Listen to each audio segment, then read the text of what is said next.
बिस्मिल्लाहिर्रहमानिर्रहीम। Air Karachi, new air Karachi airline Lahore Karachi Islamabad route पर train जैसी शटल सर्विस और ट्रेन जितना किराया। कराची, रोशनियों का शहर, पाकिस्तान की मईशत का धड़कता हुआ दिल। ये वो शहर है जो पूरे मुल्क को पालता है, जहां की बंदरगाह से तिजारत का 60% हिस्सा गुजरता है। लेकिन नवंबर 2025 तक इस अजीम शहर के उफक पर एक अजीब सा ख्याल मौजूद था। इस शहर के नाम से मंसूब इसकी अपनी शनाख्त रखने वाली कोई बड़ी एयरलाइन फिजाओं में मौजूद नहीं थी।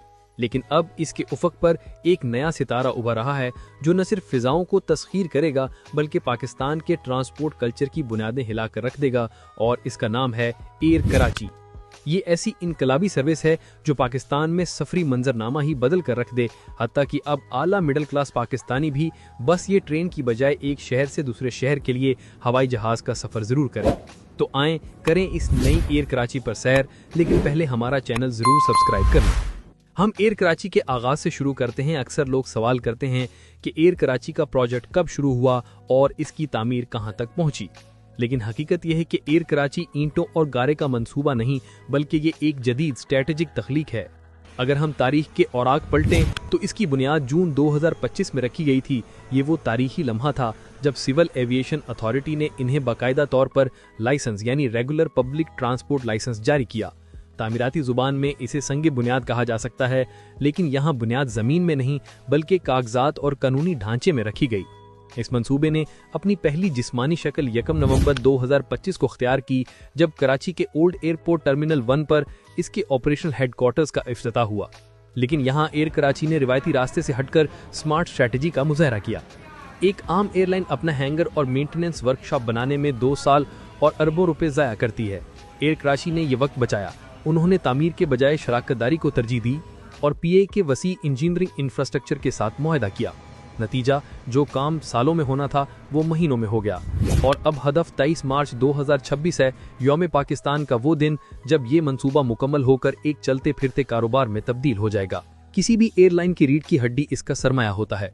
माजी में शाहीन एयर या भूजा एयर जैसी मिसालें मौजूद हैं जो कैश फ्लो की कमी का शिकार होकर डूब गईं, लेकिन एयर कराची का केस मुख्तलिफ है।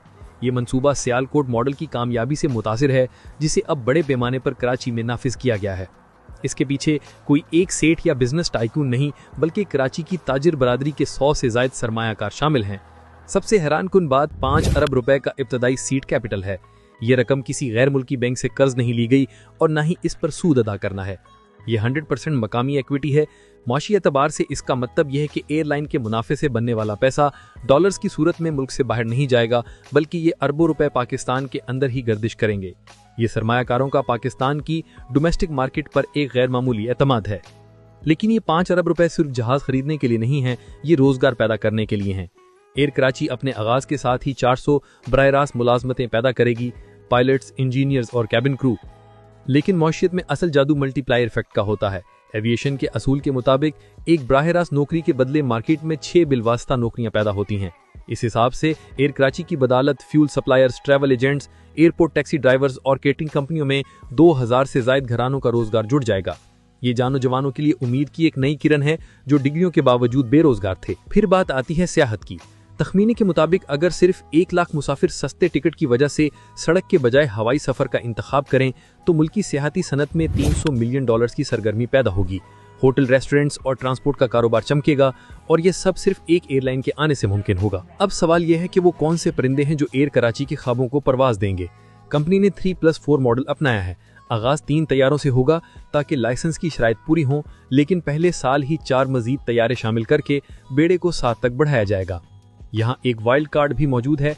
इंतजामिया चीन के मोदीन तरीन तैयारे कोमेक 919 C919 पर संजीदगी से गौर कर रही है। अगर ये तैयारे बेड़े में शामिल होते हैं तो ये गेम चेंजर साबित होंगे। क्यों? क्योंकि इनकी कीमत मगरबी तैयारों एयरबस, बोइंग से 50% कम है। कम लागत का सीधा मतलब है मुसाफिर के लिए सस्ता टिकट। ये वो टेक्नोलॉजी है जो एयर कराची को अपने हरीफों पर वाज़े सबकत दिला सकती है। सेफ्टी पर कोई समझौता नहीं किया गया। जून 2025 में पीआईए के साथ किया गया एमआरओ मुआहदा इस बात की जमानत है कि एयर कराची के तैयारे किसी अनजानी वर्कशॉप में नहीं, बल्कि कौमी एयरलाइन के दहियों पुराने तजर्बाकार इंजीनियर्स के हाथों चेक होंगे। अब आम आदमी के लिए सबसे अहम सवाल, उसकी जेब पर क्या असर पड़ेगा। तो याद रखें, एयर कराची मार्केट में मौजूद इजारादारी को तोड़ने का अज़्म रखती है। इस वक्त कराची से लाहौर का किराया 18 से 22 हज़ार रुपए है। एयर कराची का हदफ 14,500 रुपए है। ये सीधी 35% की बचत है। ये सिर्फ सस्ता टिकट नहीं है, ये एक प्राइस वॉर का ऐलान है। जब एयर कराची 14,500 का टिकट बेचेगी तो PIA, सरीनेर और फ्लाई जिन्ना मजबूर हो जाएंगे कि वो अपनी कीमतें कम करें। यानी फायदा सिर्फ एयर कराची के मुसाफिर को नहीं बल्कि हर पाकिस्तानी मुसाफिर को होगा। लेकिन एयर कराची का असल मुकाबला दूसरी एयरलाइन से नहीं है बल्कि बसों और ट्रेनों से है। दहियों से हमें यह सिखाया गया कि हवाई सफर अमीरों का शौक है, लेकिन 2025 के अदादोशुमार कुछ और कहानी सुना रहे हैं। आइए हकीकी लागत का हिसाब लगाते हैं। एक लग्जरी बस का टिकट इस वक्त 10,000 रुपए तक पहुंच चुका है। 20 घंटे के सफर में खाने पीने का खर्चा 2400 रुपए डालें तो कुल खर्चा 12,400 रुपए बनता है। एयर कराची का टिकट 14,500 रुपए है, फर्क सिर्फ 2,000 रुपए का है। क्या आप 2,000 बचाने के लिए 20 घंटे की थकावट खरीदेंगे? फिर वक्त की कीमत है। बस का सफर आपका एक पूरा दिन और अगला रिकवरी डे थकावट उतारने का दिन खा जाता है। एयर कराची आपको 2 घंटे में मंजिल पर पहुंचाकर आपकी जिंदगी के 2 दिन बचाती है। अगर आपकी एक दिन की कमाई 3,000 रुपए है तो बस का सफर दर हकीकत आपको जहाज से महंगा पड़ रहा है। एयर कराची का नारा सादा है, हम सीट नहीं बेच रहे, हम वक्त बेच रहे हैं। नेटवर्क के मामले में एयर कराची ने हाइब्रिड मॉडल अपनाया है। रवायती तौर पर मुल्तान के मुसाफिर को दुबई जाने के लिए पहले कराची आना पड़ता था। एयर कराची का प्लान है मुल्तान से डायरेक्ट दुबई। इससे मुसाफिर के 4 घंटे बचेंगे और कनेक्टिंग फ्लाइट का झंझट खत्म हो जाएगा। एयर कराची का मकसद इन मेहनत कशों को सस्ता टिकट फराहम करना है जो फिलहाल गैर मुल्की एयरलाइंस की इजारादारी का शिकार हैं। जब एयर कराची टिकट डॉलर्स और दिरहम में बेचेगी तो मुल्क में ज़र मुबादला आएगा जो नेशनल मईशत के लिए ऑक्सीजन का काम करेगा। और आखिर में सर्विस। एयर कराची खुद को डिजिटल फर्स्ट एयरलाइन कहती है। रवायती चेक इन काउंटर्स की लंबी कतारों को खत्म करने के लिए जीरो क्यू मॉडल लाया जा रहा है। मुसाफिर घर से मोबाइल बोर्डिंग पास लेकर सीधा गेट पर जा सकेंगे, जिससे एयरपोर्ट पर 45 मिनट की बचत होगी। वक्त की पाबंदी का म्यार जीरो डिपार्चर रखा गया है, यानी जहाज ठीक उसी मिनट पर चलेगा जो टिकट पर लिखा है। पुराने तैयारों की तकनीकी खराबियों और ताखीर के कल्चर को खत्म करने के लिए एयर कराची का नया बेड़ा तैयार है। नाजरीन, जून 2025 का लाइसेंस, 5 अरब रुपए का मकामी सरमाया, PIA के साथ स्ट्रेटेजिक शराकतदारी और 23 मार्च 2026 की डेडलाइन। एयर कराची का मंसूबा कागजों पर मुकम्मल जामे और इनकलाब आफरीन दिखाई देता है। ये सिर्फ एक एयरलाइन नहीं है, ये 2000 नई नौकरियों का वादा है। ये मिडिल क्लास के लिए वक्त की आज़ादी का पैगाम है और ये इस बात का सबूत है कि अगर नीयत साफ हो और हिकमत अमली दुरुस्त हो तो पाकिस्तान में भी बैनुल क़ौमी मैर का अदारा खड़ा किया जा सकता है।